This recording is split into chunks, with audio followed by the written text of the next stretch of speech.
Y en esta fecha de 0-0, donde no hubo goles, donde ellos son villanos, vamos a marcarlos como héroes, porque a eso se dedican, a anular que nosotros tengamos la posibilidad de un grito sagrado en una fecha y en un campeonato de manera prematura, pero ya pasaron 9 partidos para los cordobeses, donde vienen siendo figuritas importantes. Súmele los 2 de Copa Argentina también. Si le sumamos los 2 de Copa Argentina.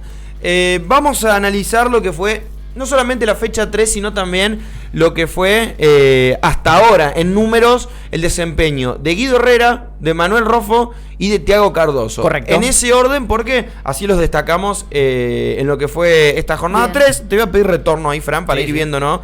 Y cuando Nacho me dé el ok, lo que fue el momento o los momentos más destacados de Guido, de Roffo y de Cardoso en esta fecha 3, comenzando con Guido, que tuvo 4 paradas claves, 2 de esas fueron dentro del área. Eso me parece un factor importante a destacar. Si nos vamos a lo que fue el partido de Guido ante Independiente, también tuvo 4 paradas clave, 4 atajadas, vamos a decir, vamos a hablar en criollo. En ambos partidos tuvo 2 salidas con los puños. Esto es un aspecto que hay que empezar a detener y analizar. Totalmente. Si hay arqueros salidores o no en el fútbol cordobés. Hizo una sola parada ante San Lorenzo.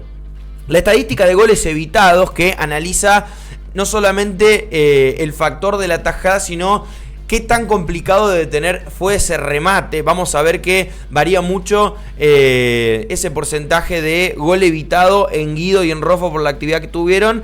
Y no tan importante es esa efectividad de gol en lo que le dispararon a Thiago Cardoso. Por más de que el número de atajadas sea similar, hay que ver qué peligrosidad tenían eso que detuvieron. Casi un gol evitado tuvo ayer Guido, lo mismo ante Independiente, y claramente lo que le remataron, menos 1,77 ante San Lorenzo. Es decir, aspecto negativo en el partido en el que el matador termina perdiendo en el comienzo del torneo. Lo que sí destaco de Guido, y es un número que los otros arqueros no tienen, es el despeje por alto o el saque de volea, digamos, que es una característica que Guido la tiene bien desarrollada, y que ayer por momentos también Talleres la aprovechaban, esto de tener un equipo que juegue al contraataque, ¿no? Tener ese pase largo de Guido como virtud. Sí, yo creo que fue de los primeros arqueros en su momento en destacarse mucho por el juego de los pies, porque antes no se hablaba tanto o no se tomaba como característica el arquero con buen pie.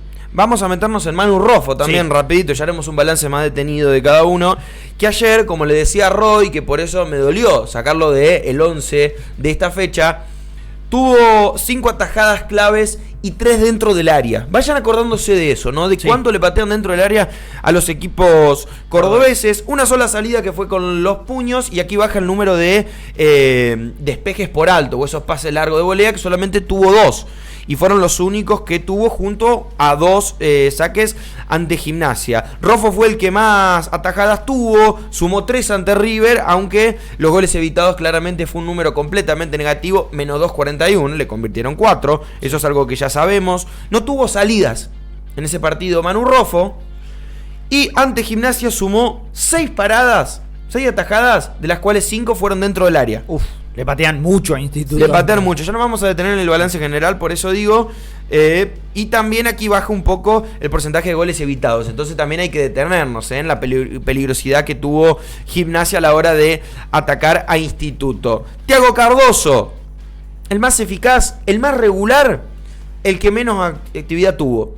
Porque a Belgrano le patean poco, le generan poco, en eso también genera poco el Pirata, pero si nos detenemos en este aspecto, solamente 2 paradas ante Independiente y Rivadavia, pero con un porcentaje de gol evitado de 0,07. Esto habla claramente de que los remates no fueron chances claras de gol. Totalmente. No tuvo salidas, hubo una salida en falso que luego fue anulado por offside, donde cabecea Arce, si no me equivoco, o un delantero que había dentro del área por parte de la Lepra Mendocina. Ante Racing tuvo 3 paradas, 2 de ellas fueron atajadas dentro del área, pero lo mismo, goles evitados en poco número, 0,14, es decir que hablamos de... No son jugadas en las que se exigen, si bien se pudo destacar un Cardoso elástico, atlético, y que lo más destacado del día viernes fue esa jugada en la que Morales la deja corta y tiene que responder con los pies. que no es una tajada natural, pero sí que habla de que es un arquero atento, es un arquero que sabe dónde estar posicionado y que en estos 3 partidos solamente sumó una salida a cortar. Esto también entonces habla de que, salvo Guido Herrera, son pocos los momentos en los que los arqueros salen a cazar la pelota cortando centros y demás. Vamos a los números de Guido. Vamos. 9 atajadas. Sí. 7 dentro del área. Bien. Ok. Salidas tuvo 3, 2 con los puños, es decir, 5 en total. Y el número de saques altos, que fue de 7. Es un número importante, es un número alto. Sí, que lo pone como protagonista. Sí, porque forma parte también del ataque de Talleres. Si nos vamos a Roffo, es el que más compromiso tuvo. 14 atajadas tuvo en estas 3 fechas. Montón. Mucho. 10 dentro del área. Montón. Que también es un número alto. Sí. En salidas, solamente una completa, la otra con los puños, sale poco, comparado con las 5 que tuvo Guido. Y 4 saques de volea, 4 saques altos.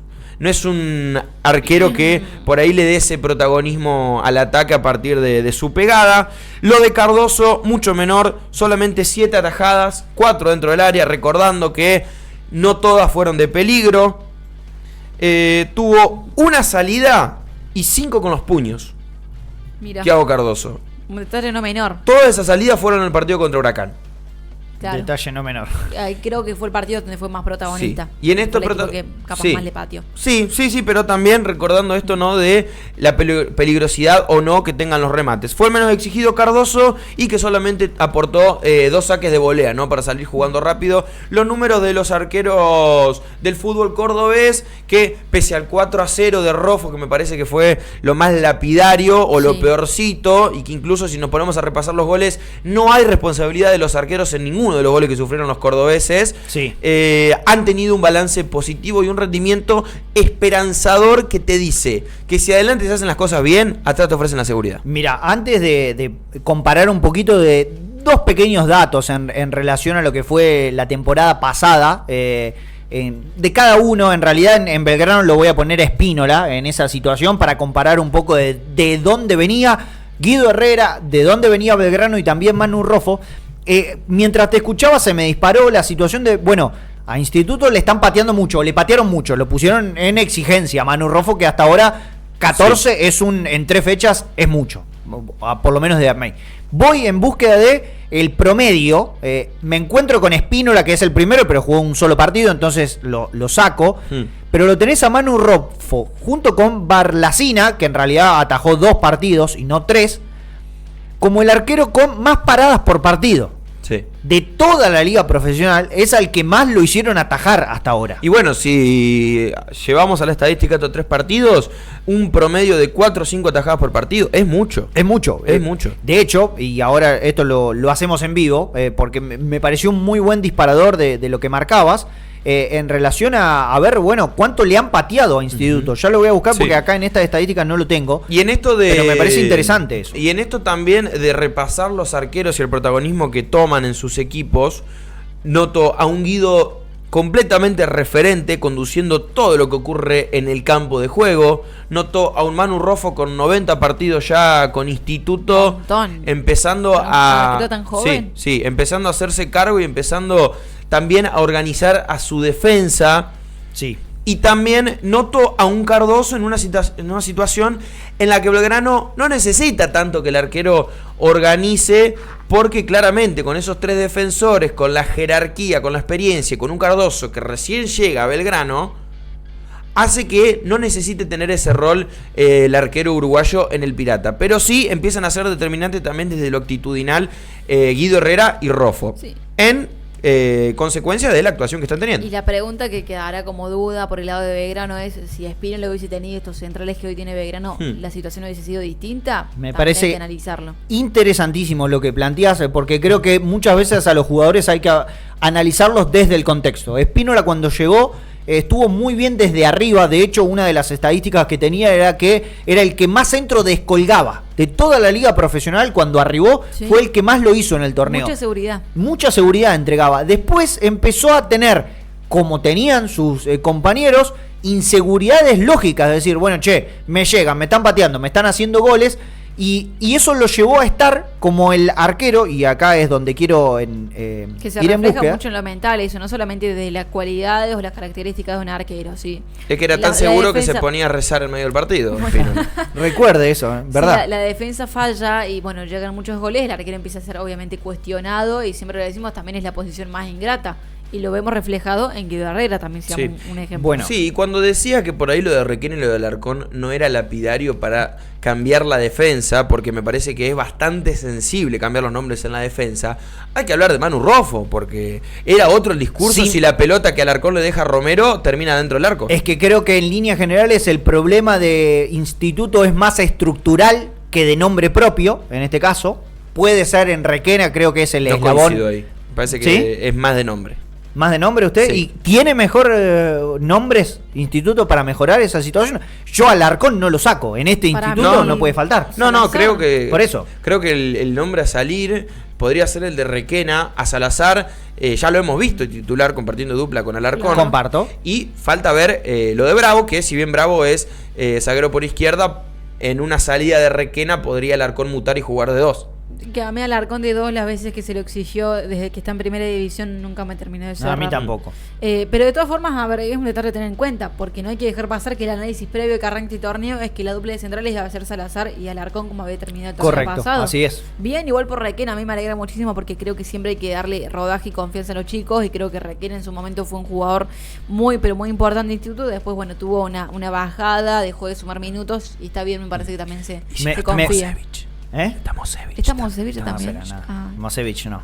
Hablarlo así por abajito, pero no. Pero me parece, y por eso también lo queríamos hacer a este informe, porque bueno, pone en relevancia que Manu Roffo en estas primeras fechas ha sido muy importante para un instituto, que sí hay cosas positivas, pero que la defensa claramente permite mucho remate. O sea, hoy Instituto está siendo de los equipos a los que más le han rematado en 3 fechas, y creo que eso es un aspecto que tiene que tener en cuenta. Si no lo tuviera Roffo, la cosa sería distinta. Cuando me voy en la comparativa de dos nombres, de esto que decías, no le han pateado tanto a Belgrano en líneas generales, ha sido exigido en algunas puntuales con esto de descolgar centros, pero no tanto le patearon.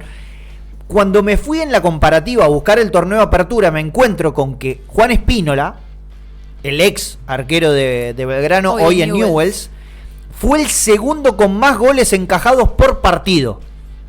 No solamente una cosa de él, sino también de la defensa de Belgrano. O casualidad, veníamos de destacar cómo mejoró Belgrano cada vez que le cargan el área. Ahora no sufre tanto, sino que despeja el peligro, y antes le cargaban el área y terminaba adentro. Sí, Juan Espínola fue con 1.6 el segundo arquero con más goles encajados, o sea, recibidos por partido. Sí, es un número. Es lapidario para un arquero. Yo no voy a defenderlo a Juan Espínola porque entiendo que su salida no solamente se debe a motivos deportivos, sino a cuestiones extrafutbolísticas, es una realidad, pero para mí en su momento fue un arquero de jerarquía, a mí me gustaba mucho, y una lástima que no se lo pueda terminar explotando de la forma en la que realmente merecía, pero repito, lo que pasó con Belgrano y Juan Espínola había pasado ya en Paraguay, había pasado en Godoy Cruz, y que no llama la atención que pase también en Newell's. Sí, en esto de arrancar arriba y empezar a bajar en cuanto a nivel. Hay que ir a atajar a Newell's en este momento. Y después de Keylor sobre todas las cosas, es un desafío interesante. Puede comer el contexto también ahí, realmente. Bueno, y acá lo voy a tomar también a Juancito Espínola, porque cuando me voy en contrapartida a lo que fue el torneo apertura, me encuentro lamentablemente con que los 3 arqueros que tenía el fútbol cordobés están en la zona baja. Manu Roffo era el de mejor en cuanto a cantidad de atajadas por partido, 2.3 el promedio, puesto número 22. Manu, ahora estabas hablando de que había casi 4 por partido, un poco más. ¿De atajadas? Sí. Bueno. Fueron 14 atajadas. 14. Bueno. Así que sí, 4 o 5. Sí, un poquito más. Estaba en 2 atajadas, 2.4 por partido. Ha mejorado, o sea, ha mejorado la cantidad de atajadas, no así ha bajado la cantidad de remates que sufre el Instituto. Exactamente, eso hay que tenerlo en cuenta. Cuando me voy al fondo de la tabla, me encuentro puesto número 28, o sea, el tercer peor en esa categoría de atajadas por partido, Juan Espínola, 2.1. ¿Puedo saber quiénes están antes? ¿Entre quiénes? Los peores. En los peores, bueno. ¿El peor quién es? Es que ahí voy. Ay, no me digas. Sí, nació de acá de Córdoba. ¿Uno más abajo? Uno más abajo, que en realidad lo comparten, pero tiene que ver en esta dicotomía de cuántas veces le patearon y la peligrosidad, se encuentra en una situación peor. Tiene también 2.1 de atajadas, pero fue por lejos el peor del torneo pasado, Guido Gabriel Herrera. El peor de todo el torneo en la faceta de remates y paradas por partido, en realidad, de lo que le remataban, de las paradas, de las atajadas que hacía por partido, fue el peor. En esa estadística lo comparte con el propio Spínola, pero en comparación a cantidad de veces que le remataron, peligrosidad, goles evitados que vos hablabas al principio, bueno, ahí Guido fue el peor de todo el torneo. Lapidaria la estadística para los nuestros, no sabía que era tan fuerte. Si sabía de Spínola, no sabía que Guido estaba último. Último en esa categoría, y en goles evitados cuando te vas también está en esa posición. Bueno, claramente fíjense, si mirás el comienzo del torneo apertura y del torneo clausura, el nombre solamente cambia el arquero de Belgrano. Correcto. Pero claramente en nivel, Guido parece haber recuperado lo que alguna vez fue. Y Manu Roffo, si no está en su mejor momento, está cerca de estarlo. Totalmente, y creo que en definitiva es una buena situación, o nos aprovechamos de esta carencia de goles, de este minimalismo excesivo que hubo en la fecha 3. A ver. No Riestra Atlético Tucumán ahora a las 16. ¿Cuántos goles hay ahí? Y Riestra de local, medio a cero puede conseguir algo.